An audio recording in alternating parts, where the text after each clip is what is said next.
Bonjour à tous, avec l'aide de Dieu, nous allons étudier la Gemara, le traité Beitza, Daf Lamed Vav Amud Aleph 36a. Dans le cours précédent, on a pris une Mishnah qui nous disait que Mashilin Perod Derech Haruba Be Yom Tov, que le jour de Yom Tov, si quelqu'un il a du blé, de l'orge qui est sur son toit, et il voit que la pluie va arriver, ça va abîmer ses céréales, il a le droit de les faire passer par une lucarne qu'il y a dans le toit. Dans la Gemara, on a demandé combien de boîtes il a le droit de faire passer. La Gemara a voulu faire un parallèle avec ce qui est écrit dans le traité Shabbat. Quelqu'un qui a besoin de place pour ses invités chez lui à la maison, ou bien quelqu'un qui a besoin de place pour le Beth Midrash, pour que les gens vont étudier la Torah, combien de boîtes de paille il a le droit d'enlever pour faire de la place? On a dit qu'on a le droit à 4 ou 5 boîtes. On a voulu faire un parallèle, on a dit qu'on ne peut pas faire le parallèle. Mais ici, dans Daf Lamed Vav Amud Aleph, la Gemara avait demandé 3 questions sur certaines choses. Est-ce qu'on pourrait faire un parallèle entre la Mishnah du traité Shabbat et la Mishnah du traité Beitza? Voyons donc la première question. Hatam Tnan. Là-bas, on a appris, comme Rashi nous introduit, Hatam Tnan Trulu Klom, c'est-à-dire Ve'ot Shel Acheret. Encore une autre question, on a pour est-ce qu'on peut faire un parallèle entre ces deux Mishnayot-là, la Mishnah du traité Beitza et la Mishnah du traité Shabbat. Là-bas, à propos de Shabbat, on a enseigné à la fin de la Mishnah qu'on a vu avant qui disait qu'on a le droit de déblayer, d'enlever 4 ou 5 caisses de paille pour faire de la place. À la fin, on a dit Avalo et Taotsar. Mais on peut pas retirer les boîtes de paille ou des produits agricoles s'ils sont dans un entrepôt. Qu'est-ce que ça veut dire que s'ils sont dans un entrepôt, on n'a pas le droit de les faire sortir? Amar Shmuel. Shmuel, il a dit, qu'est-ce que ça veut dire Avalo et Taotsar? Qu'est-ce que veut dire la Mishnah en disant, mais pas un entrepôt? Elle veut nous dire Avalo Yigmor et Taotsar Kulo. On ne peut pas vider tout l'entrepôt de ces boîtes. C'est-à-dire bien qu'on a le droit d'enlever 4 ou 5 boîtes en général, mais si tu vas enlever ces 4 ou 5 boîtes, c'est dans un entrepôt, et maintenant le sol va être nu, eh bien c'est interdit. Pourquoi? Parce que peut-être le fait qu'il va voir le sol qui est nu, il va voir que pas tout est au même niveau, Dilma Atila Shuyi Gumot, il risque d'arriver à niveler les trous dans le sol, ce qui est interdit. Rashi chez le Yigmo et Taotsar, c'est-à-dire, Imlo Ayusham, El Arba Ochamesh Kupot, si dans cet entrepôt il y avait seulement 4 ou 5 caisses, 4 ou 5 boîtes, chez Tirulo, qu'on lui a permis 4 ou 5 boîtes, ben makom, chez Yesh Yoter, dans un endroit où il y a 10 boîtes, tu as le droit d'enlever 4 ou 5 boîtes. Mais Cannes ici, s'il y avait que 4 ou 5 boîtes, et après il ne va plus rien rester sur le sol de l'entrepôt, on ne lui a pas permis d'enlever tous ces 4 ou 5 boîtes qui sont là-bas dans l'entrepôt, et par cela le galot est pas de découvrir le sol. Pourquoi? Dilma peut-être avec Bagouma, peut-être il va voir qu'il n'y a pas le même niveau, il y a un trou quelque part, ou Mashvela, il va légaliser ce qui est interdit de faire pendant Shabbat. Donc ça, c'est ce qui t'est enseigné là-bas dans le traité Shabbat. Maintenant, la Gemara demande, Hacha ici, Maï, qu'est-ce qu'il en est en ce qui concerne le toit? Quelqu'un dans son toit, il a seulement 4 ou 5 boîtes, et il va enlever ces boîtes là-bas, ou 4 ou 5 boîtes, ou qu'il a plus, à voir, discuter, parce qu'on n'a pas résolu, qu'on a dit que c'est vraiment 4 ou 5 boîtes, on a dit que peut-être c'est pas la même chose. Mais en tous les cas, est-ce que lui, il a le droit de mettre à nu son toit, qu'il ne va plus rien rester sur son toit, ou il doit laisser quelque chose sur le toit même, pour pas qu'il voit qu'il y a des trous quelque part et qu'il va venir à mâcher Goumot à égaliser les trous. Et la Gemara, elle donne du raisonnement. Pourquoi dire oui, pourquoi dire non? D'abord, Rashi, non, pas encore. Continuons, la Gemara donne du raisonnement. Elle dit comme ça. Est-ce qu'on va dire que c'est là-bas à propos de Shabbat, c'est interdit de mettre à nu le sol d'un entrepôt parce que la loi relative de Shabbat est stricte? C'est pour ça qu'on interdit. Aval Yom Tov de Kil. Mais Yom Tov, que la loi est plus indulgente. Shapir Dami. Il serait permis de retirer tous les produits du toit. Donc, on ne pourra pas comparer la loi qui a été donnée dans l'entrepôt pour Shabbat et le toit pour Yom Tov. Odilma, ou bien. On peut dire à l'inverse. Là-bas qu'il risque que des gens qui ne vont pas étudier, ils n'ont pas de place où s'asseoir, ils ne vont pas étudier. Malgré cela, Abrato, tu dis non, non, non, on est interdit. Tu n'as pas le droit de mettre à nu le sol. Alors, ici de l'ekabitul betamidrash ici, que c'est juste pour les affaires personnelles du gars, ils vont enlever pour pas que ces céréales vont prendre de l'eau. Le kolchika, n'est-ce pas, plus votre raison que ça serait interdit. Donc, un raisonnement pour dire que ça serait permis le jour de Yom Tov, donc il pourrait mettre à nu son toit. D'un autre côté, un raisonnement pour dire non, c'est sûr que ça serait interdit. Puis, Vehachatnan, Rashi nous dit Vehachatnan, Kelomar Ve'od Yesh Lishol. Encore une question on a. Ici, dans le traité Beitza, Mashirin Peirod Derech Haruba Be Yom Tov, on a enseigné qu'on peut faire descendre des produits agricoles à travers une lucarne pendant Yom Tov. Ve'amar Rav Nachman a dit à ce sujet, le Shano Laboto Agag, c'est uniquement donc les produits agricoles qui se trouvent sur le même toit que tu as le droit de faire passer dans la lucarne de ce toit-là. Aval mi gag, les gags, de faire passer d'un toit à un autre toit, et après le faire descendre dans une lucarne, ça c'est interdit. Et d'ailleurs, cet enseignement de Rav Nachman prend un appui, vu que Tanya Namiach, il enseigne comme ça dans une braïta, que Metal, Telin, mi gag, les gags, on n'a pas le droit de déplacer des produits agricoles d'un toit à un autre toit. Filou Shavin, même quand les toits ils sont au même niveau, qu'il n'y a pas une grande tira, des grands efforts pour faire passer d'un toit à l'autre. Voyons Rashi, avant de voir quelle est la question qu'on veut demander ici. Pour l'instant, on est juste en train de clarifier un détail de notre Mishnah du traité Beitza. Rashi be'oto agag, dans le même toit, c'est un sharouba, begag, chapelotbo, que la lucarne est dans le toit dans lequel les fruits se trouvent déjà là-bas. Quand on dit les fruits, c'est les produits agricoles, les céréales, etc. En metaltelin, on n'a pas le droit de manipuler, de déplacer, beperot chez bagag. Les fruits qui sont dans le toit chez Balé Hashilan, qui vient les faire passer par la lucarne d'Agesham, à cause des pluies qui arrivent, Kamaïr de ça on parle. Et on dit que va filu begagotem sheshte batim. Même s'il s'agit de toits de deux maisons chez Shavin, les deux toits sont égaux, sont au même niveau. Chez Enzegavo à miser, pas qu'il y a un toit qui est plus haut que cette maison-là, le toit il est plus haut que l'autre il est plus bas. Que dans ces cas-là, chez Yeshal Torah Chaliya Veirida, il y a des efforts pour faire monter comme ça d'un toit à l'autre toit. Même dans un cas où ils sont exactement au même niveau, quand même, c'est interdit de porter d'un toit à un autre toit et faire passer par la lucarne d'un seul toit. Donc ça, c'est clair, c'est ce qui, en ce qui concerne notre Mishnah dans le traité de Beitza. La question de la Gemara, elle est Hatam, là-bas. Maï, quelle est la loi pour Shabbat des boîtes d'un toit à un autre toit pour mettre à l'aise des invités sur le toit ou bien des étudiants sur ce toit? Et la Gemara, elle explique qu'est-ce que le raisonnement de dire qu'on fait oui, un parallèle ou pas. On aurait pu dire que c'est seulement ici que c'est interdit. Pourquoi? Mishum Yom Tov Dekil. Parce que Yom Tov, les lois sont indulgentes. Et alors, va-t-il les alzoulébé? Et les gens viendraient à négliger si on va permettre de faire passer d'un toit à un autre toit. Aval Shabbat de Chamira, mais Shabbat, que les lois sont strictes, les alzoulébé, et que les gens vont pas venir à négliger le Shabbat. Alors, Shapir Dami, ce serait permis de déplacer des boîtes, même d'un toit à un autre toit. Ça, c'est une manière donc de permettre pour Shabbat, bien que c'est interdit pendant Yom Tov sur le toit, mais pour mettre des invités sur le toit, ou bien pour des gens qui vont étudier, ce serait permis de faire passer donc ces produits agricoles d'un toit à un autre toit. Odilma. Ou bien peut-être on peut dire, non.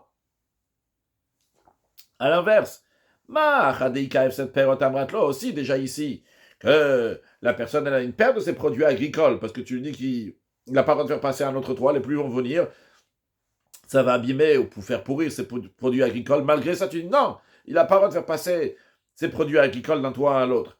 Alors, si déjà tu dis ça, donc à propos de Yom Tov, Hatam là-bas, de l'Ekaïf cette période là-bas, il n'y a pas de la perte des fruits, c'est uniquement pour les invités, pour que les gens vont étudier. Le Koshka, n'est-ce pas, à plus forte raison que tu vas dire que ça va être interdit. Ça, c'est la deuxième question. Troisième question. Tanya, ici on a appris dans une braïta à propos de ce qui est dit dans notre Mishnah, qu'il a le droit de faire passer par la lucarne qui est sur le toit ces produits agricoles pour les faire passer dans la maison. On a appris dans une braïta que le Yishal Shelem Bechev el Bachalonot, il n'a pas le droit de les faire passer, donc ces fruits, descendre au moyen d'une corde à travers des fenêtres. Le Yeridem d'un Soulam, il n'a pas le droit de faire descendre par des échelles ou des marches, comme Rashi nous dit Bachalonot. D'abord, donc, il n'a pas le droit de faire passer par des fenêtres. Tigon, c'est-à-dire, comment c'est possible dans le toit, il y a des fenêtres. Tout simplement, Rashi nous dit, par exemple, il moukaf mechitz, c'est un toit, mais qu'il a des murs. Le toit n'a pas de toit, évidemment, mais le toit a des murs. Ve'en bo aruba. Et il n'a pas une lucarne qui peut faire passer du toit directement à la maison. Aval yesh chalon mechitza lechatzer, le baït, mais il y a une fenêtre dans ces murs-là qu'il y a sur le toit. Il y a une fenêtre dans ces murs-là. Et de ces murs-là, tu peux faire passer les produits agricoles à la cour ou bien à la maison. Eh bien, la Braïta nous dit que l'oyéchage chez le Bessak, il n'a pas le droit de les faire descendre par des sacs derrière à travers la fenêtre, Bechav avec une corde. Parce qu'il y a des efforts ici qui sont fournis pendant Yom Tov qui ne sont pas nécessaires pour Yom Tov. Les halot, la chalad, il faut qu'il a soulevé du toit à la fenêtre, ou Bisham Laaretz, après de là-bas, il va le faire passer sur le sol. De même, il n'a pas le droit de faire passer par des soulamot, traduit par des échelles. Rachid nous dit que Kol Madrega Kare Soulam, à chaque fois qu'il y a des échelons, c'est appelé une échelle. Donc, en échelle, c'est Ve'afak Vashim Shelanu, même nos escaliers, donc c'est aussi appelé donc, des échelles. Donc, il n'a pas le droit de les faire passer comme ça à la maison. Ok, donc en tous les cas, en ce qui concerne donc, chez nous, dans notre Mishnah du traité Beitza, on a une clarification dans la Braïta qui nous dit qu'on n'a pas le droit de faire passer par des fenêtres ou par des échelles, par des escaliers. La question, elle est Hatam là-bas, en ce qui concerne donc les lois du Shabbat, Quand quelqu'un il a besoin de place pour ses invités ou bien pour qui vont étudier la Torah, est-ce qu'ils ont le droit de faire passer là-bas par la fenêtre pour libérer de la place ou par les escaliers? Maï, quelle est la loi? Et la Gemara explique le raisonnement pour dire comme ci ou comme ça dit. Est-ce qu'on va dire Yom Tov ou ici, à propos de Yom Tov, c'est interdit pourquoi délai kabit tout le Bet Midrash? Parce que il n'y a pas de crainte de réduction de l'assiduité à la salle d'études. C'est la raison pour laquelle on dit bon, il n'y a personne qui va étudier la Torah, on n'en a rien à faire, c'est pas grave. Ça va rester là-bas sur le toit, mais en tous les cas, il ne les fera pas passer par la fenêtre ou par des échelles. Aval Shabbat, mais dans le traité Shabbat, là-bas, que quand il veut faire de la place, c'est pourquoi des kabit tout le Bet Midrash? C'est parce qu'il n'a pas de place pour les étudiants, et si les étudiants après il y aura moins d'études de Torah, Shapir mais là-bas on va dire que c'est permis, donc ce serait un moyen pour permettre là-bas dans Shabbat. Oh Dilma, ou bien on va dire non, on va raison pour interdire, on va dire Chadi Kaif cette période. Ici, donc, il y a une crainte de perte de produits agricoles, Amratlo, tu dis non, il ne s'est pas permis de descendre des produits agricoles à travers les fenêtres au long de l'échelle, bien qu'il va perdre de l'argent. Alors, Hatam là-bas, dans le traité Shabbat, de l'Ekaïf, cette période, qu'il n'y a pas de perte d'argent, il n'y a pas de perte de fruits, le Kol, n'est-ce pas, à plus forte raison que tu vas dire que c'est interdit pour Shabbat. Donc, ça, il y a trois questions. Est-ce qu'on peut faire un parallèle, oui ou non, entre l'enseignement de notre Mishnah dans le traité Beitza et l'enseignement qui est dit dans le traité Shabbat? Et la réponse à toutes ces questions-là, c'est que Teku, ça reste comme ça demeure non résolu. Comme on dit les initiales de Teku, c'est Tishbi, Yetaretz, Kushot, Veibayot, que Yahweh Tishbi, Yahweh Navi, va venir avec la venue de Mashiach et nous expliquer toutes les questions qu'on n'a pas pu résoudre encore. En tous les cas, les questions n'ont pas été résolues. Maintenant, la Gemara va analyser le volet suivant de la Mishnah qui disait comme Chassin et Aperot, qu'on peut couvrir des produits agricoles pour les mettre à l'abri de l'eau de pluie qui goûte. On a le droit de faire cela. Évidemment, on parle donc pendant Yom Tov, pendant Shabbat, on a le droit de faire, on a le droit de le couvrir. Alors ici, Amar Oula il dit un chidouche, il dit une nouveauté.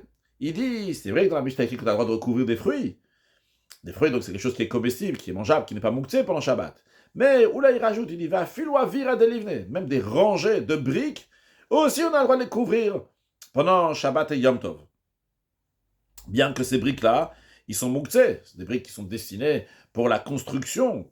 Les briques qui sont destinées pour la construction, tu ne peux rien faire avec.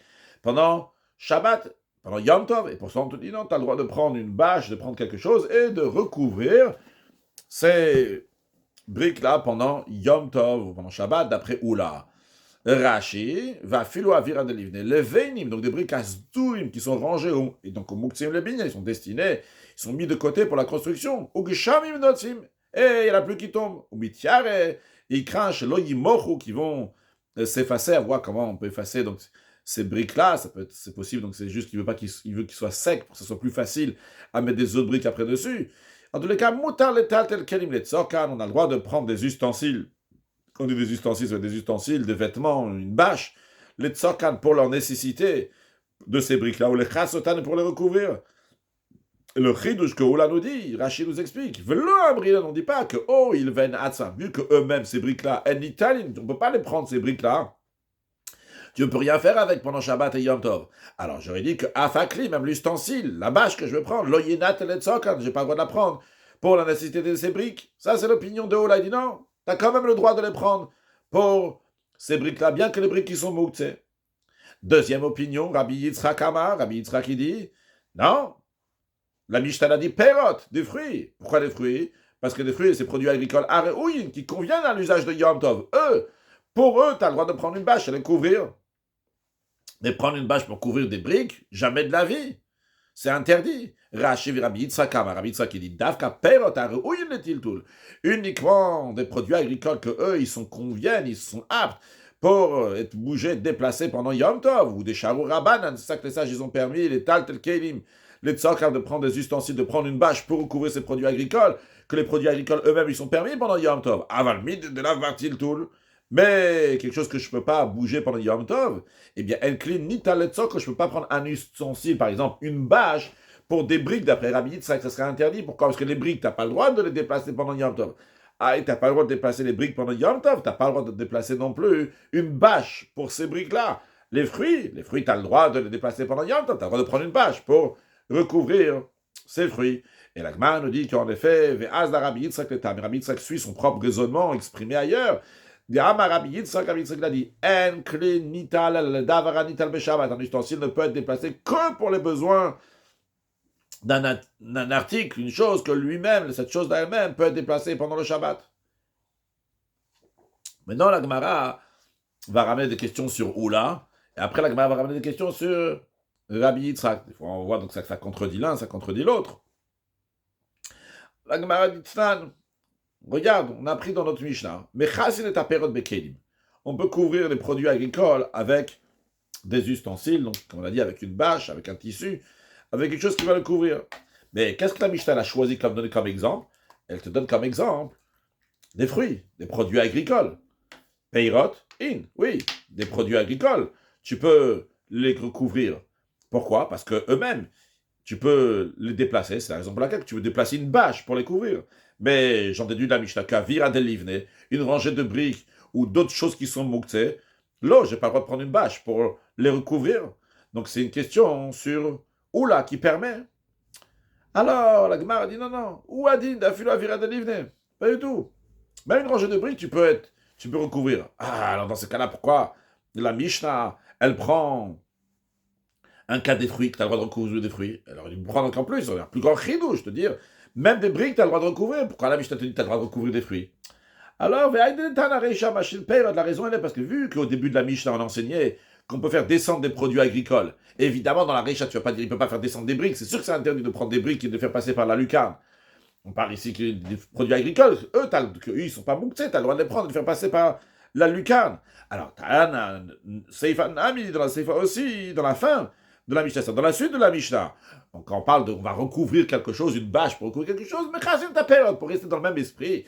On parlait des fruits que tu peux faire passer par une lucarne, dans la suite, on te dit, tu peux prendre une bâche pour recouvrir les fruits. Mais en vérité, c'est vrai qu'on aurait pu dire aussi, tu peux prendre une bâche pour recouvrir des rangées de briques. Rashi, j'aurais dû faire le Rashi, elle a le Davaranital déjà avant.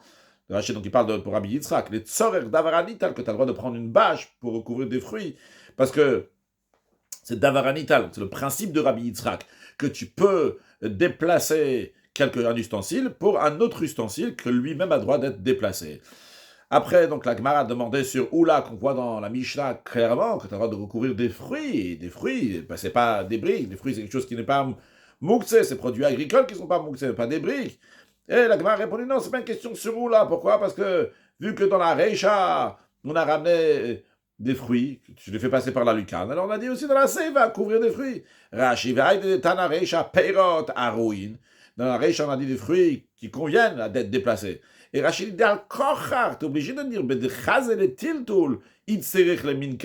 on est obligé de prendre dans la Reisha, au début de la Mishnah, quand on parle de machine, de faire passer par la lucarne, on est obligé de prendre des produits agricoles qui sont aptes à être déplacés pendant Yom Tov, parce qu'il prend ces produits agricoles même, ou Meshilan, il les fait passer par la lucarne.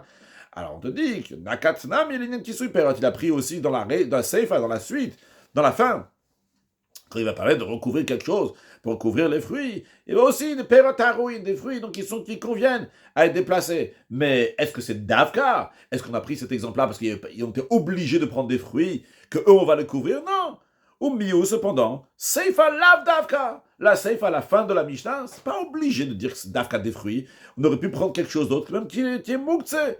C'est la même halakha aussi pour le livne, pour des briques. Aïe, on a pris des fruits, pourquoi? Pour rester dans le même esprit.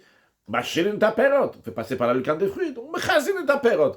On va te parler de recouvrir des fruits. Mais tu peux recouvrir aussi des produits, pas des produits agricoles, mais des choses qui sont mouktsé pendant Yom Tov, comme par exemple des rangées de briques. La Gemara continue à demander une autre question sur Ola. On enseignait dans la Mishnah, après qu'on a dit que tu as le droit de prendre une bâche pour recouvrir ces produits agricoles de la pluie, on te dit, tu peux aussi prendre une bâche pour recouvrir des jarres de vin et des jarres d'huile. Tiens, et ici, on voit clairement, on parle des jarres de vin, des jarres d'huile. Alors on te dit, vechen, encore quelque chose. On n'a pas parlé dans la Reisha des jarres de vin et des jarres d'huile. Alors on aurait pu dire, vechen, avira del livne. De même, tu prends une bâche pour recouvrir des rangées de briques. Ok, quand tu me dis, mais chassin et ta perot. Ok, je peux comprendre. Tu me dis, on couvre des fruits. Pourquoi? Parce que juste avant, on a dit, machine et ta perot. on peut faire passer par la lucarne des fruits. Mais après, dans la suite, lorsque on vient rajouter vechen, encore quelque chose, vas-y, profite. Rajoute-nous un chidouche, rajoute une nouveauté. Dis-moi, vechen avira de livne, de même des rangées de briques, des choses qui sont moultes et que j'ai le droit de recouvrir. Non, encore une fois, qu'est-ce qu'on prend comme exemple? On prend l'exemple de Kadeyaïl, Kadeshem, des choses qui sont comestibles, du vin et de l'huile. Ces jarres-là que tu as le droit de recouvrir.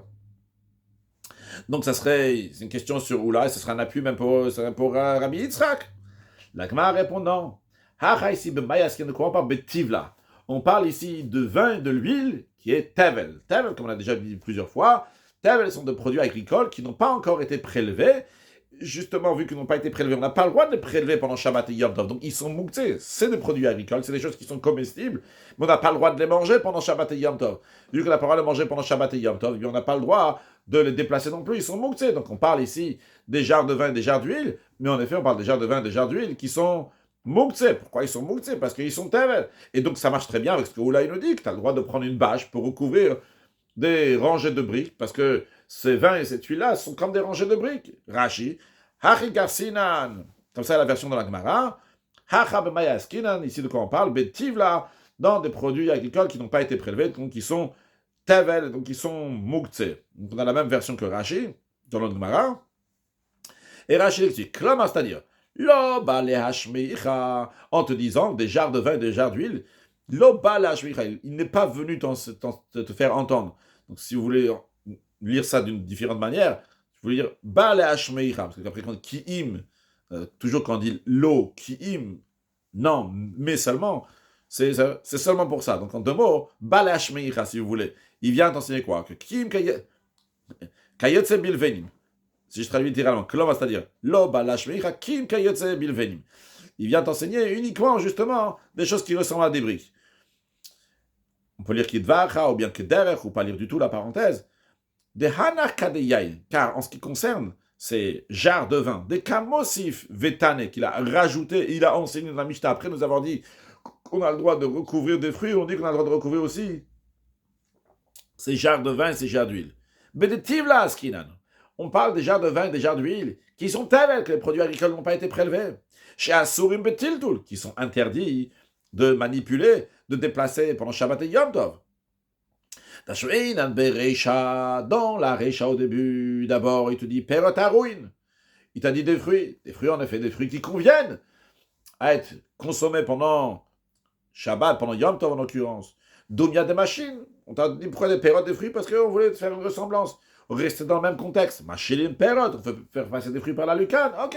Alors je te dis juste après aussi qu'on peut couvrir aussi des fruits. Mais après qu'on nous a enseigné ça, on nous enseigne encore un plus grand chidouche. Et après, il a pris un autre cas. Quel autre cas? Donc les jarres de vin et les jarres d'huile qui sont tevel, la shmeinan. Pour t'enseigner justement, ne pense pas que on reste coincé à des pérotes, à des fruits, à des produits agricoles que tu peux manger pendant Yom Tov. Et c'est la raison pour laquelle tu aurais le droit de les recouvrir. Mais même ce qui n'est pas apte, comme ces jarres de vin et jarres d'huile, tu as le droit de les recouvrir. Donc ça marche très bien avec ce que Oula nous dit.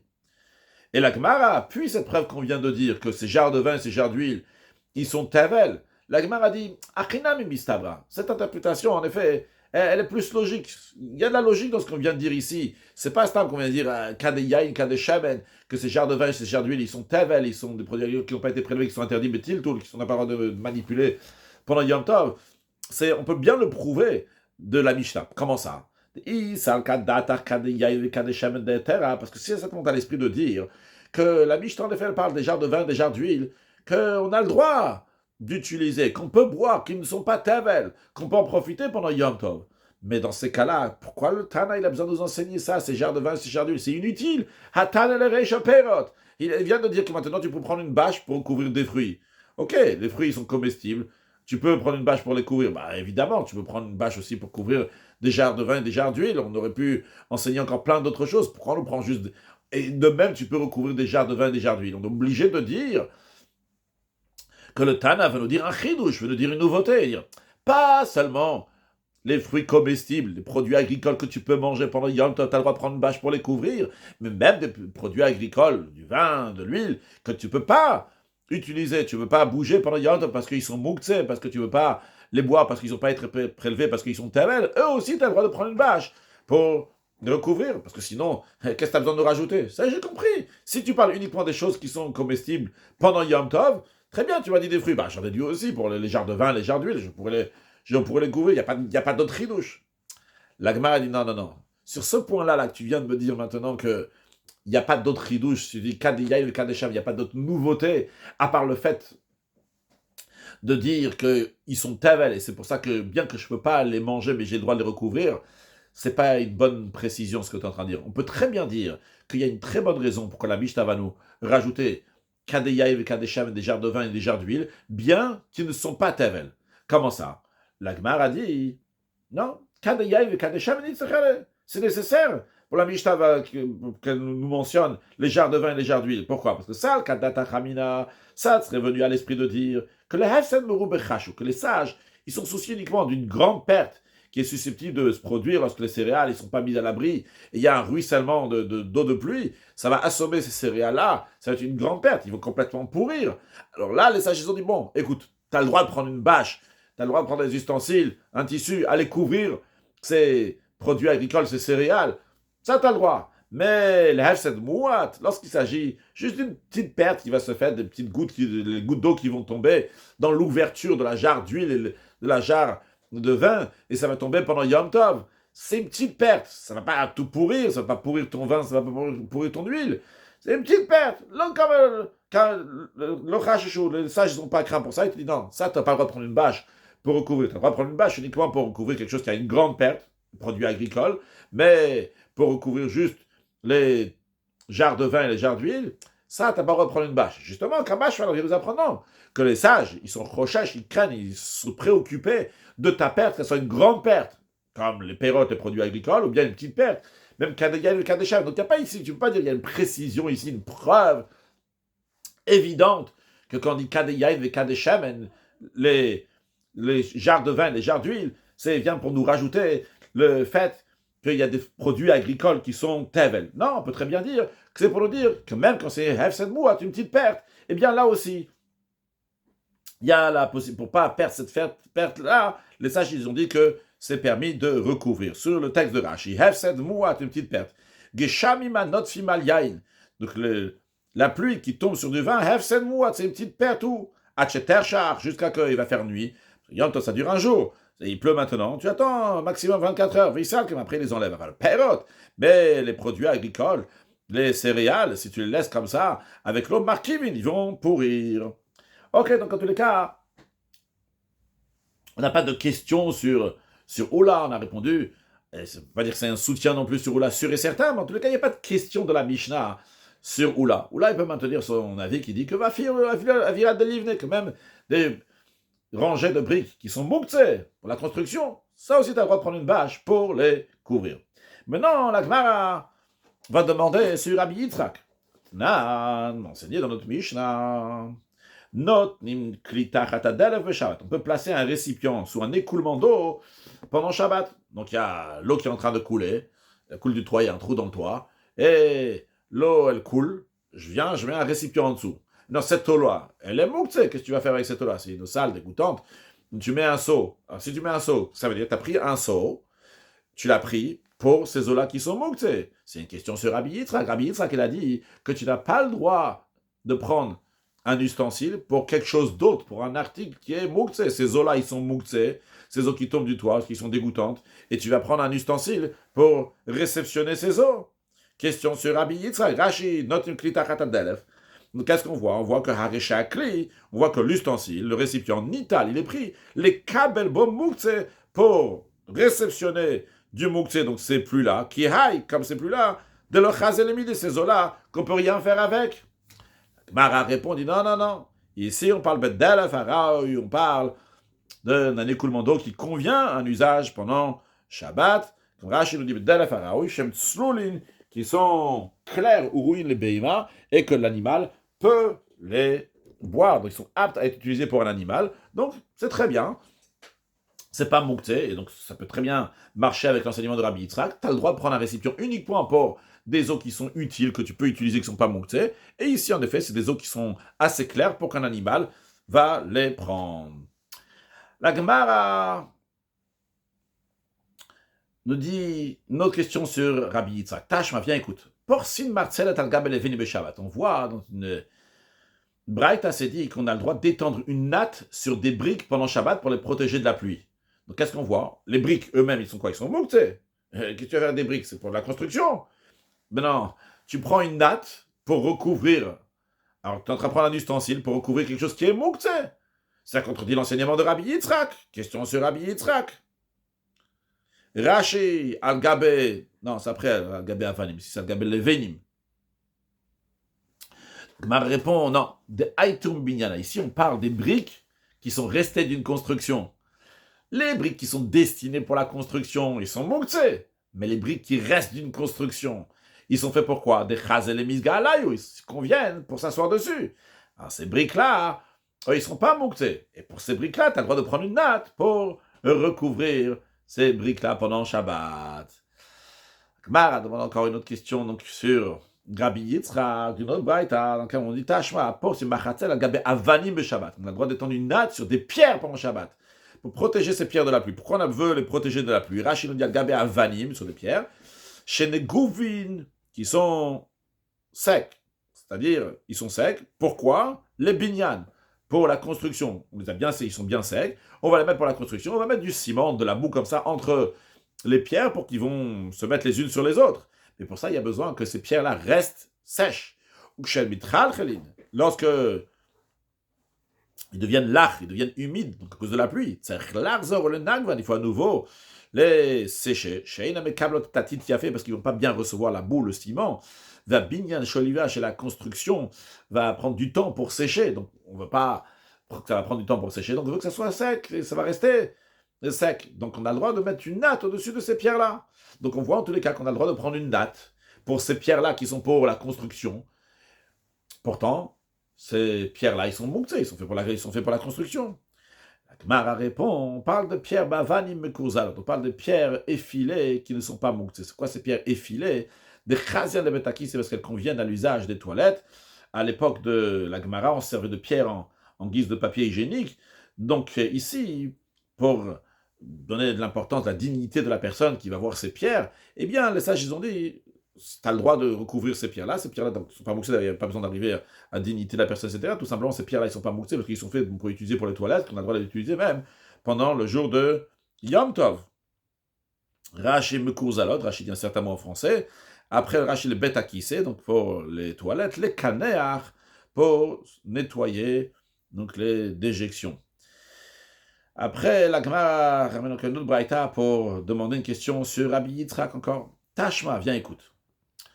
La braïta dit comme ça. On peut étendre une natte sur une ruche d'abeilles le jour de Shabbat.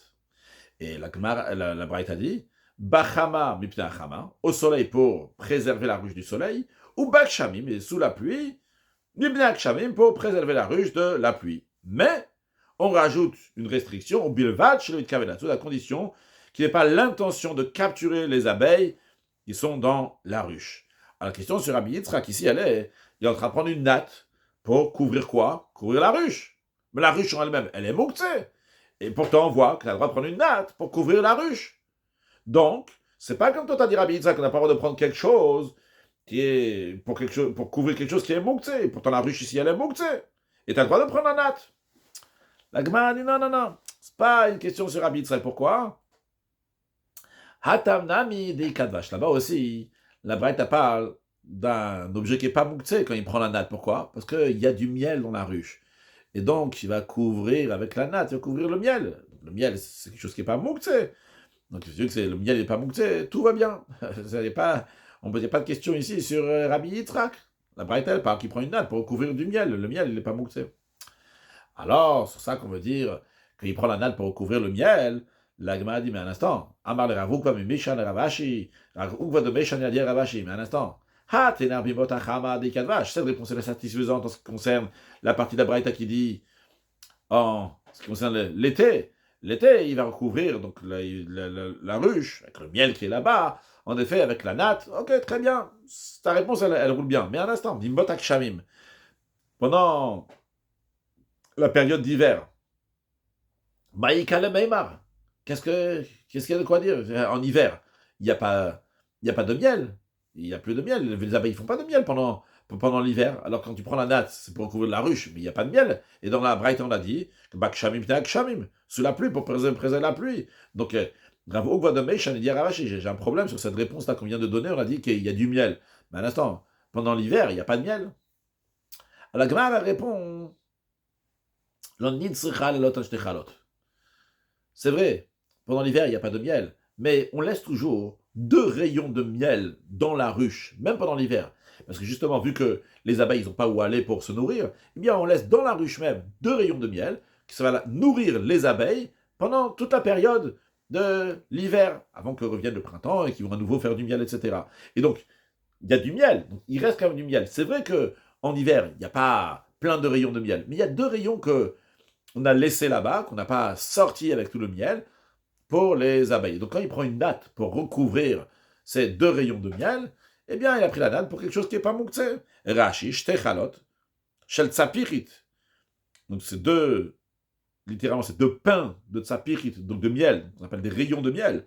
Manich et bekavet, on laisse dans la ruche, ksherod in ota, lorsque on enlève le miel qui est là-bas, ou mehen, et de ces 2 rayons de miel qu'on laisse dans la ruche, bien qu'on a enlevé tout le reste du miel, et bien de ces 2 rayons de miel, parnas salidvorim kolimotakshaim, ça de quoi nourrir les abeilles pendant la période de pluie, pendant l'hiver. Donc, otam shtechalot, mutar lechasot. Et ces 2 chalot-là, on peut les recouvrir avec la natte. Après, Rashi nous rajoute, kol vacha kaveret, que tout le miel de la ruche, asui aliot shelchalot, il est fait des étages, donc des rayons de chalot, des pains de miel. Alors, je viens de dire que ces 2 rayons de miel, eux, ils sont pas mouktsé. Mais la Gemara dit non, c'est pas juste, c'est pas vrai. Otan shtechalot, mouktoten, ces 2 rayons de miel, bien sûr qu'ils sont mouktsé. Pourquoi ils sont mouktsé, dans quel sens? Rashi, mouktsot nino, lidvorim, ils sont mouktsé, parce qu'ils sont pas faits pour que l'être humain va les manger. Ils sont faits pour que les abeilles vont les manger. Donc ils sont, oui, mouktsé. Donc comment tu veux prendre une natte pour recouvrir ces 2 rayons de miel qui sont faits pour les abeilles? La Gemara répond, ici de quoi on parle? Qu'il avait prévu, il a pensé qu'il allait prendre. C'est vrai que de base, ils ont été laissés pour les abeilles pour l'hiver, mais avant Shabbat, il a dit, je vais les utiliser, je vais prendre ce miel-là. Donc ce miel-là, maintenant, il est plus mouktsé pour les abeilles, et donc il a le droit de prendre la natte pour les recouvrir. Ok. Alors maintenant, on prend ça sur un autre d'abord Rashi de Chishavalayo, qu'il a pensé sur eux, sur ces 2 rayons de miel, les Adam, pour qu'un être humain va les prendre. La Gemara dit, écoute, dans ce cas-là, je vais te donner une autre question. Réfléchissons ensemble. Tu m'as dit, c'est parce qu'il a pensé, il a prévu de prendre ces 2 rayons de miel pour un être humain, c'est pour ça qu'ils ne sont pas moussés. Mais je te demande, dis-moi, Avalochichavalem, Maï. Mais s'il n'a pas pensé, il n'a pas prévu de les prendre, ça a été destiné pour les abeilles et ça reste pour les abeilles. Quelle serait la loi? Il aurait le droit de recouvrir cette ruche-là avec la natte? Assaut, n'est-ce pas? Ça serait interdit. Donc, en d'autres mots, je peux te trouver une distinction de permission, d'interdiction dans un contexte de couvrir ce miel, cette ruche. C'est-à-dire, je vais te dire comme ça, la lacha, elle est que couvrir la ruche pour du miel qu'on a pensé pour un être humain, tu as le droit, mais couvrir la ruche pour du miel qu'on n'a pas pensé pour un être humain, mais le miel est là-bas pour les abeilles, c'est interdit. Alors, dans ces cas-là, la Gemara demande, Adetan et Obilvat Sheloïd Kaven Latsoud. Pourquoi le Tana, dans cette Braïta, il a eu besoin de donner une restriction, une interdiction de couvrir la ruche, et la seule interdiction qu'il a trouvée, il a eu besoin de sortir du contexte de Mouktsé et passer dans un autre contexte de capturer, Sheloïd Kaven Latsoud, qu'il n'a pas l'intention de capturer les abeilles. On va expliquer la question dans un instant. Mais d'abord sur le texte. Plutôt, la place, au lieu d'enseigner à la fin de la braïta la restriction de dire à condition qu'on n'ait pas l'intention de capturer les abeilles, parce que s'il a l'intention de capturer les abeilles, dans ces cas-là, il n'a pas le droit de couvrir la ruche. Alors, pourquoi il a besoin d'aller dans un autre contexte, dans un contexte de capturage, capturer les abeilles? Ah, là, ça serait interdit de recouvrir la ruche. Il n'y avait pas besoin d'aller dans un autre contexte. Reste dans le contexte dans lequel tu es actuellement. Tu viens de me dire, tu as le droit de prendre une natte pour recouvrir la ruche. Et tu viens de m'expliquer qu'attention, il ne s'agit pas juste d'une ruche. Il s'agit ici d'une ruche dans laquelle il y a du miel. Tu m'as expliqué, c'est pas juste qu'il reste 2 rayons de miel pour les abeilles, c'est 2 rayons de miel qui sont pour les êtres humains. Et c'est la raison pour laquelle, vu qu'il les a prévus pour les êtres humains, qu'il a le droit de couvrir cette ruche-là. Il a le droit d'amener une bâche et de couvrir cette ruche-là. Maintenant, tu cherches à me dire une restriction dans la Braïta.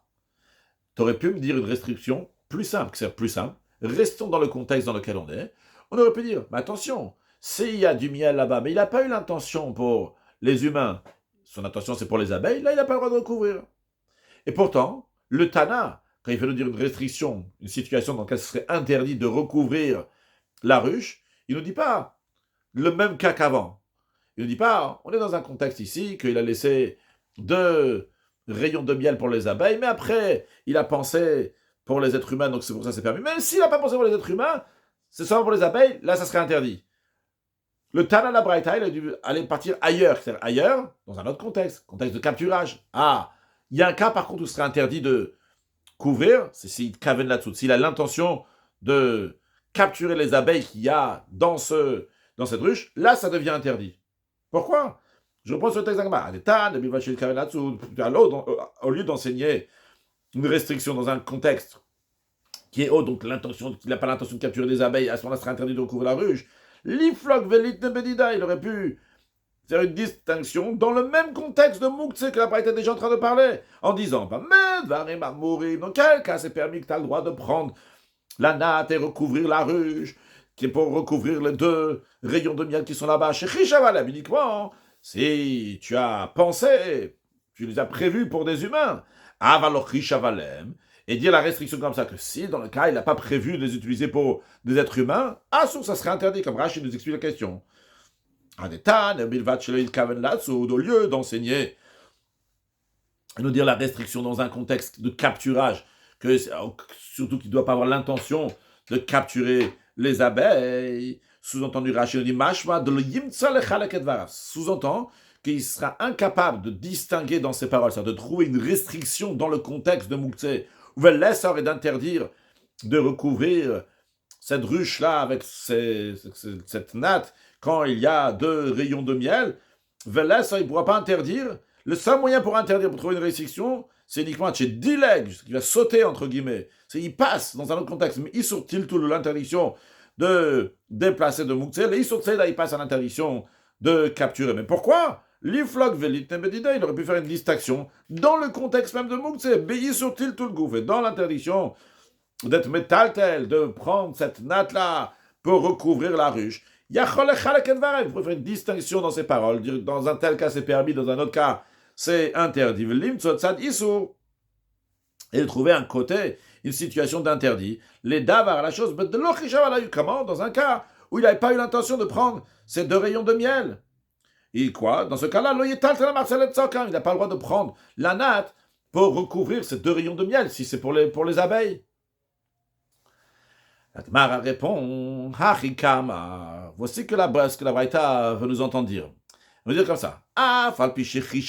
Même s'il a prévu d'utiliser les rayons de miel, ou bilevat chez lui kaven latsoud, à condition qu'il n'a pas l'intention de capturer les abeilles. Qu'est-ce que ça veut dire, Rashi? Hachikama, Rav Beshirishalem. C'est vrai. Beshirishav. On te parle en effet. On te dit, c'est vrai que si le Rishav, s'il n'a pas pensé, c'est vrai qu'il n'aurait pas le droit de recouvrir cette ruche-là, s'il n'a pas pensé que ces 2 rayons de miel vont être pour des êtres humains.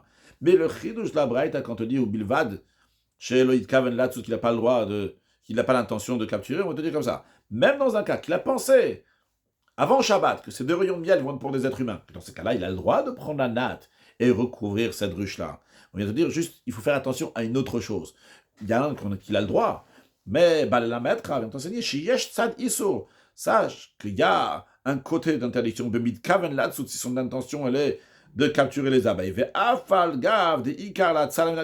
que son intention, pourquoi il est en train de mettre la natte ici, c'est essentiellement à cause des pluies, il ne veut pas que les pluies vont aller sur des rayons de miel, mais sache que si il a l'intention au passage aussi de capturer les abeilles, là ça sera interdit. Donc en autre mot, c'est vrai que s'il reste 2 rayons, que c'est seulement pour les abeilles, je n'ai pas le droit de prendre la natte pour ça, comme Rabbi Yitzhak l'a enseigné.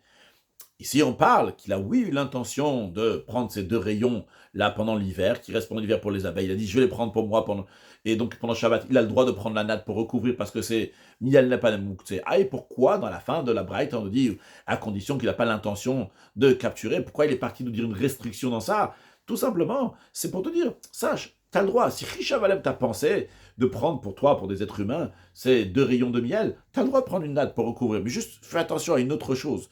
Quand tu es en train de faire ça, il ne faut pas que tu aies l'intention de capturer les abeilles, bien que ton intention, c'est essentiellement pour que les rayons de miel ne vont pas recevoir la pluie, mais si toi, ton intention, c'est aussi au passage pour capturer les abeilles, là, ça serait interdit. Maintenant, la Gemara s'interroge sur le principe général. On a dit tout à l'heure, on parlait de Rabbi Yitzhak, et Rabbi Yitzhak, il tient clairement de Mouktsé. Il a dit qu'on n'a pas le droit de prendre un ustensile donc qui est un ustensile pour recouvrir quelque chose donc qui est Mouktsé. C'est-à-dire que Rabbi Yitzhak, il tient de la notion de Mouktsé. Et les Braithot, ou les Mishnah qu'on a dit avant, évidemment, donc, ils tiennent aussi de Mouktsé. Et la Gemara demande, B'mayu Kimta, comment tu as établi donc, cette Braïta qui est Rabbi Yehuda, comme Rabbi Yehuda, ça concerne donc la dernière Braïta qu'on vient de voir ici, tu as dit qu'elle va comme Rabbi Yehuda, Hit le Mouktsé qui la Mouktsé. Rappelons, on l'a déjà vu plusieurs fois dans le traité Beitza, il y a un désaccord entre Rabbi Shimon et Rabbi Yehuda. Est-ce qu'on tient de Mouktsé ou pas? Quand on dit on tient de Mouktsé ou pas, comme on l'a déjà dit plusieurs fois, c'est pas dans le sens littéral. Est-ce que les lois de Mouktsé, on les élargit ou bien on est très restreint sur les lois de Mouktsé? Rabbi Yehuda est très large sur les lois de Mouktsé et Rabbi Shimon, il met pas du Mouktsé, il met pas de Mouktsé de partout, on va dire. Donc on dit, il tient pas de Mouktsé. Maintenant, cette Braïta-là, c'est clair, on aurait pu se débarrasser, dire, ah, tu vois une question de cette Braïta-là qui nous dit qu'on peut prendre une natte et mettre sur la ruche, on aurait pu se débarrasser de la question, dire, bah, c'est l'opinion de Rabbi Shimon. Rabbi Shimon, il tient pas de Mouktsé. Et comme ça, on finit l'affaire. Lui, Rabbi Yitzhak tient de Mouktsé, Rabbi Shimon, il tient pas de Mouktsé. On n'a pas répondu comme ça. On a répondu il y a, oui, la notion de Mouktsé, il faut l'expliquer comme ça. Donc, c'est-à-dire, comment on a fait tenir cette Braïta-là, comme Rabbi Yehuda qui tient de Mouktsé. La Gemara va en question, donc, dans un instant, mais d'abord, voyons. Rashi qui nous dit, Bemayu Kimta. Donc, comment t'as fait tenir, comment t'as établi cette Braïta, comme l'opinion de qui? Qui Rabbi Yehuda, comme Rabbi Yehuda. Klomar, c'est-à-dire, tu aurais pu répondre, donc, sur le début de la Mishnah, qui dit, sur le début de la Braïta, pardon, dans lequel on a dit, on a le droit de mettre une natte sur une ruche pendant Shabbat, tu aurais pu répondre Hamani Rabbi Shimon. C'est l'opinion de Rabbi Shimon.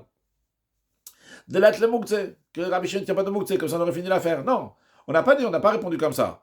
On Mehadra, tu as cherché à Shinouye de Chike. Tu es parti chercher des réponses qui sont docha, qui sont assez justes pour répondre. Tout ça, le même pour dire, Mishouchte Achalo, tu dis, ah, mais il y a deux rayons de miel, et comme le miel, donc tu peux le manger, il a pensé pour les êtres humains, donc c'est pour ça que tu as le droit de prendre la natte. Donc, qui Rabbi Yehuda bait le hukma. Tu veux faire tenir la braïta comme Rabbi Yehuda. Parce que, si c'était comme Rabbi Shimon, pardon, qui Rabbi Yehuda bait le hukma, Mishou de Rabbi Yitzhak, parce que Rabbi Yitzhak de Moutvinan Hanartiuta, parce que Rabbi Yitzhak, sur qui on demande cette question-là, Itle Mouktsé, il tient le Mouktsé qui est Rabbi Yehuda comme Rabbi Yehuda, en effet, ce serait Rabbi Shimon. On aurait fini déjà l'affaire en disant, bah, Rabbi Shimon ne tient pas de Mouktsé. On n'a pas fait comme ça. On a cherché à faire tenir cette braïta-là comme Rabbi Yehuda. Donc, c'est-à-dire que cette braïta-là, elle va d'après l'opinion de Rabbi Yehuda qui tient de Mouktsé. Alors, la Gemara a dit, un instant. Maintenant, dans ces cas-là, j'ai une question. Ima Seifa. Voyons la fin de la braïta. La fin de la braïta nous dit, Bilvat Shelit Kavenatsud, mais à condition qu'il n'ait pas l'intention de capturer les abeilles. Ça, cette histoire d'intention ou pas d'intention, ça, c'est l'opinion de Rabbi Shimon et non pas l'opinion de Rabbi Yehuda. Je vais expliquer dans un instant, d'abord sur le texte. Atan de Rabbi Shimon, ça va d'après Rabbi Shimon, d'Amar qui dit d'avoir Shemit Kaven Moutar. Car Rabbi Shimon dit que quelqu'un fait quelque chose qu'il n'a pas l'intention, c'est autorisé. Mais Rabbi Yehuda, il n'est pas du tout d'accord sur ces choses-là. C'est-à-dire, d'après, il y a deux marloquettes ici qui nous concernent, Rabbi Yehuda et Rabbi Shimon. La première, c'est ce qu'on a dit. Est-ce qu'on tient de Mouktsé ou on ne tient pas de Mouktsé? Quand on regarde la première partie de la Braïta, clairement, nous, on a fait tenir cette Braïta-là comme Rabbi Yehuda, qu'on tient de Mouktsé, parce qu'on est parti chercher à dire que cette Braïta-là, tu prends une natte pour recouvrir la ruche.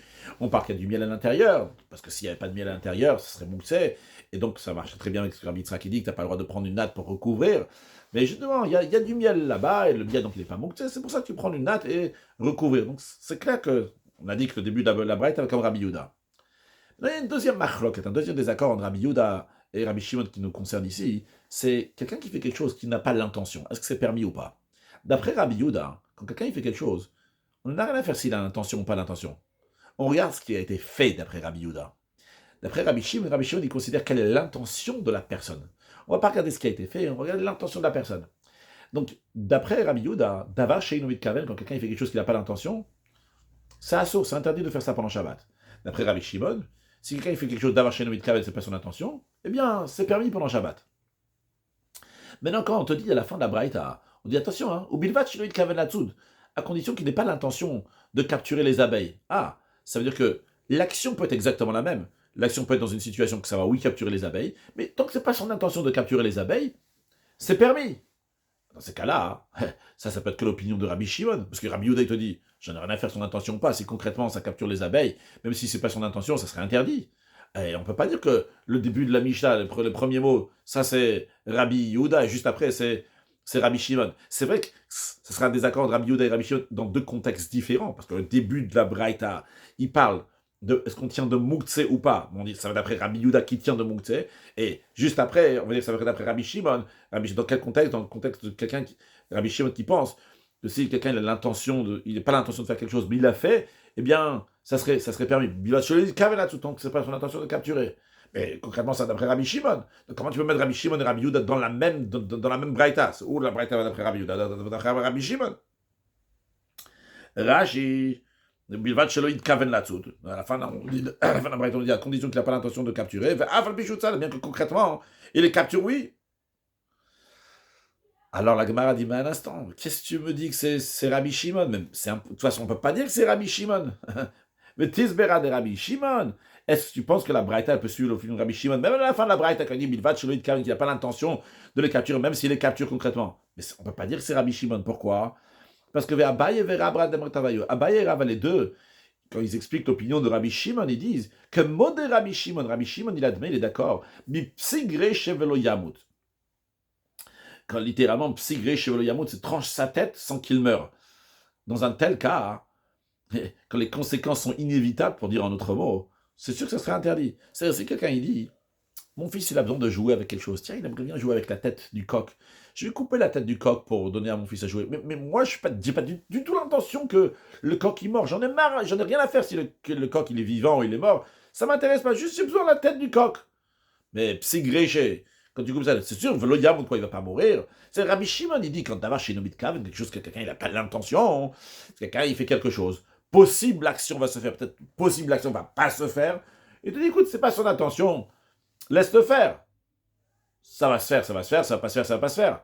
Mais dans un cas où c'est sûr et certain que la chose va se faire, que les conséquences sont inévitables, Rabbi Shimon, il va pas dire, bah, c'est pas son intention. Si les conséquences sont inévitables, Rabbi Shimon aussi, il va interdire.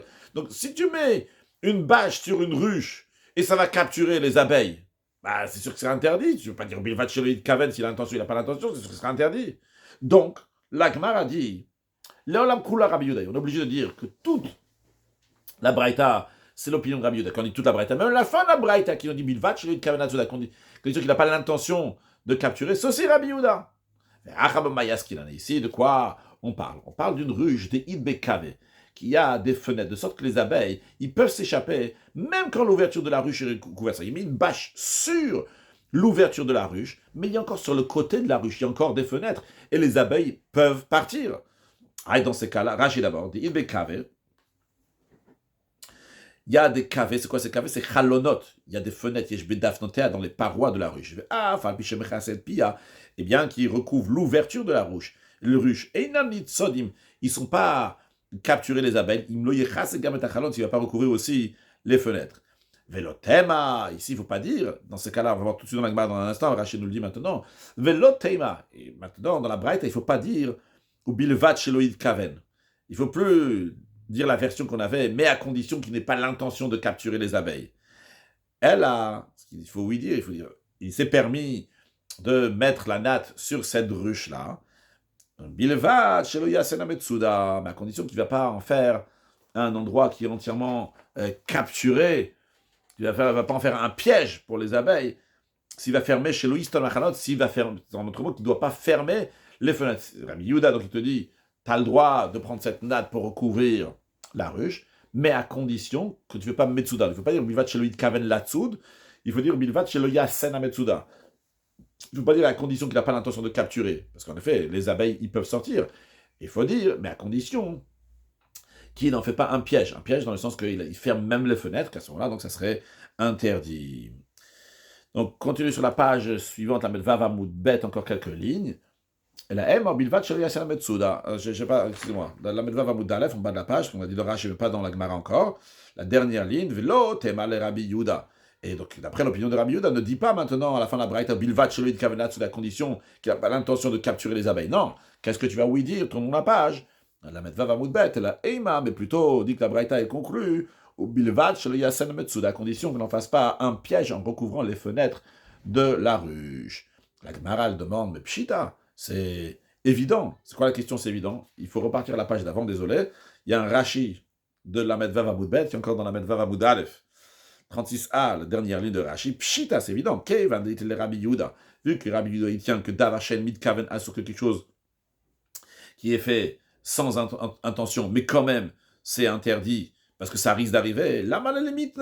Pourquoi il a besoin d'enseigner à la Braïta, c'est l'opinion de Rabbi Yehuda, pourquoi il a besoin d'enseigner au Bilvat Shelo Yasem Metsuda, à condition qu'il ne va pas faire un piège. Tseida Avmlacha, faire un piège. C'est Avmlacha, ça fait partie des 39 travaux interdits de Tseida, de chasser, de capturer un animal. Qu'est-ce que Rabbi Yehuda vient nous enseigner ici? C'est une évidence. Et bien sûr que tu n'as pas le droit de capturer pendant Yom Tov. C'est quoi le chidouche? Shabbat, Yom Tov, c'est interdit. La Gemara dit non, il y a un chidouche ici. Pourquoi? Ma ou de Teima, tu aurais pu dire que ce qui est seulement interdit de capturer, c'est des minonitzod, des créatures dont l'espèce est habituellement capturée, comme des oiseaux, comme des bêtes sauvages. Là, c'est assur, là, c'est interdit de capturer. Mais chez l'obemidonitzod, mais des créatures que c'est pas l'habitude de les capturer, comme par exemple les abeilles, moutard, ça serait permis de les capturer. Comme Mashwana, justement, la Braïta vient nous informer que même les abeilles qui normalement ne sont pas capturées, on ne peut pas le capturer pendant Shabbat. Rashi, Maou de Teima, t'aurais pu dire que Davar Shebe Midonitzot, que uniquement les choses chez Derech Latsoud, que c'est l'habitude de capturer Bnei Mino, donc cette espèce, comme les bêtes sauvages, les off et les volatiles, à source interdit de les capturer. Avalhaï, mais cela, donc les abeilles de El Minonitzot, qu'il n'y a pas dans son espèce, on ne va pas chasser donc des abeilles, on ne va pas les capturer, Charest serait permis de le faire. Kamash, voilà, justement, il vient nous dire non, même si c'est pas Minonitzot, mais c'est pas l'espèce qu'on capture, eh bien quand même, ça serait, j'aurais pensé que ce serait permis. Kamash vient nous enseigner que c'est interdit. Maintenant, on va faire encore un tout petit peu Ravashi Yamar. Ravashi dit, alors, comme Rashi le dit, que Ravashi revient à la réponse initiale qu'on avait donnée avant. Si vous vous rappelez, quand on est arrivé donc, dans cette braïta là, justement, qu'on a ramené, est-ce qu'on a le droit de prendre une natte pour couvrir la ruche? La braïta dit qu'on a le droit de prendre une natte pour recouvrir la ruche pendant Shabbat, et on a dit, tu as le droit de le faire Bachama B'Achama, quand il y a du soleil, donc pour recouvrir la ruche du soleil, et quand il y a de la pluie, pour recouvrir de la pluie. Et on a dit donc, on a dit qu'il y a du miel. Et on a vu un problème sur ça. Il y avait Rav Ukva de Meishan qui a dit à Ravash, un instant, j'ai un problème sur ta réponse, parce que, ok, en été, je comprends que tu veux recouvrir la ruche parce qu'il y a du miel, mais en hiver, il n'y a pas de miel. Donc on a fait tout un pile-poule, une réponse, qu'il y a de rayons d'abeilles de rayons de miel qui sont restés là-bas pour les abeilles. Après, il a eu l'intention de les prendre, etc., etc. Lui, Ravash, il dit, il n'y a pas besoin de rentrer dans tout ce pile-poule-là. C'est beaucoup plus simple la réponse. Ravash, il dit, mais t'es rentré dans une discussion pour rien. Et Mikatane, bimot achama, bimot aksham, il y a écrit le mot yemot. Yemot, quand tu dis yemot, c'est la période des pluies, la période d'été. Si tu dis la période d'été, alors c'est vrai, tu peux dire la période d'été, il y a du miel. Période d'hiver, en hiver, il n'y a pas. Mais on n'a pas dit ça. On a dit juste quand il y a de la pluie, quand il y a du soleil. Il dit ça change tout. Donc, il y a écrit juste Bachama Mutachama, ou Bakshamim Katane, il y a écrit au soleil pour protéger du soleil, pour la pluie pour protéger la pluie. C'est quand cette période-là dans laquelle il y a du soleil et de la pluie, mais c'est pas l'hiver, c'est pas l'été. Il s'agit des jours de Nissan et de Tishri. Il y a des jours ensoleillés et des jours pluvieux. Il y a aussi du miel dans la ruche. Donc on peut couvrir la ruche parce qu'il y a ce miel-là qui est certainement pas mouktsé. Et donc ça marche très bien parce que Rabbi Yitzhak nous dit que tu as le droit de prendre une natte uniquement pour couvrir quelque chose qu'on a le droit. En l'occurrence du miel. On va conclure avec Rashi. Ravashi dit le olam. Toujours, on maintient que les chanin meika, comme on a donné la réponse au début. Quelle réponse au début? Des ikad vache. On parle que dans la ruche, il y a du miel. Et le miel, il est le machaladam, il est pour un être humain qui l'a mangé. Aïe, de kashala, bimot, takshamim, mikadva, c'est la question que tu as demandé. Tu as dit, mais un instant, est-ce que pendant la période des pluies, il y a du miel? Le cash, c'est pas une question. Pourquoi de mikatan, yimot, acham, bimot, taksham, parce qu'il y a écrit la période d'été, la période d'hiver. Si la période d'hiver, on serait problématique, parce qu'en effet, en hiver, il n'y a pas de miel. On n'a pas dit la période, on a juste dit quand il y a de la pluie. En effet, en Nissan, il y a du soleil, il y a de la pluie. Conclure avec une halakha, si quelqu'un il fait une action pendant Shabbat, et il y a une autre action c'est sûr et certain qu'elle va se faire pour ça, ce qu'on appelle donc psy gréché, donc il coupe la tête, c'est sûr que ça va mourir, même s'il n'a pas l'intention de la faire, eh bien, il est chayav, il est passif d'avoir transgressé, parce que c'est évident que ce qu'il va faire, ça va amener à ce travail-là.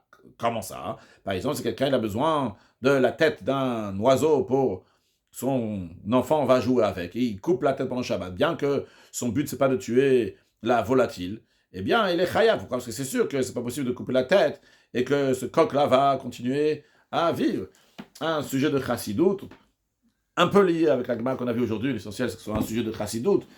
On a dit Tekouk, c'est Eliyahu Hanavi qui va répondre à toutes les questions, c'est que quand Mashiach va venir, il va dévoiler une nouvelle dimension de Torah. Il y a écrit Torah me'ititetse. Dans Ishaya, dans le Midrash, il y a écrit que Torah Chadasha me'ititetse. Une nouvelle Torah va sortir de moi. Est-ce que c'est possible qu'il y ait une nouvelle Torah? Le Rambam dit clairement que la Torah Zototimuchlev, que la Torah va jamais être changée. Comment c'est possible de dire Torah Chadasha? Quand on dit Torah Chadasha, c'est pas une nouvelle Torah. Car en effet, le Rabbi Rash avait dit que Matan Torah, il n'y aura jamais encore une fois le don de la Torah. Le don de la Torah, c'était une seule fois. Seulement quoi? Il faut faire sortir les choses, mais les faire sortir. Tout a été donné au moment du don de la Torah, mais c'est pas encore dévoilé. Et quand Mashiach va venir, justement, il va dévoiler ces profondeurs de Torah qui n'ont pas encore été dévoilées, mais qui ont été données au moment du don de la Torah. C'est d'ailleurs aussi l'explication de Rashi dans Shirachirim, quand il dit Shakin, il shikot pi ou qu'Hachem va m'embrasser des baisers de sa bouche.